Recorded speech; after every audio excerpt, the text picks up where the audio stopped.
Hello সুপ্রিয় দর্শক, welcome to Taiba furniture. যে যেখান থেকে ভিডিও দেখছেন আন্তরিক অভিনন্দন এবং শুভেচ্ছা। প্রিয় দর্শক, আজ আমি আপনাদের মাঝে চমৎকার একটি নতুন মডেলের চায়না কিচেন ক্যাবিনেট নিয়ে আসলাম রান্নাঘরের আসবাবপত্র গুছিয়ে রাখার জন্য।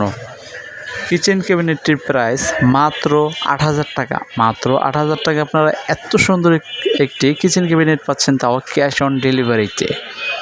কিচেন ক্যাবিনেটটি যদি নিতে চান অবশ্যই তাইবা ফার্নিচারে যোগাযোগ করবেন। যদি শোরুমে আসতে না পারেন অবশ্যই কুরিয়ার মাধ্যমে যে কোনো জেলায় যে কোনো জায়গায় নিতে পারবেন। মোবাইল নাম্বার 01611457356, এটা ইমো নাম্বার এবং হোয়াটসঅ্যাপ নাম্বার। আপনারা এই নাম্বারেই যোগাযোগ করবেন, অন্য কোনো নাম্বারে যোগাযোগ করবেন না, কারণ প্রতারকের অভাব নেই। তাইবা ফার্নিচারের নাম্বারই একটাই। তো প্রিয় দর্শক, আজকের মতো ভিডিওটি এ পর্যন্তই। আর ভালো ভালো কালেকশন পেতে চাইলে অবশ্যই রেঙ্গুল মেলা চ্যানেলটি সাবস্ক্রাইব করে দিন। ভিডিওটি দেখার জন্য আপনাদের অসংখ্য ধন্যবাদ।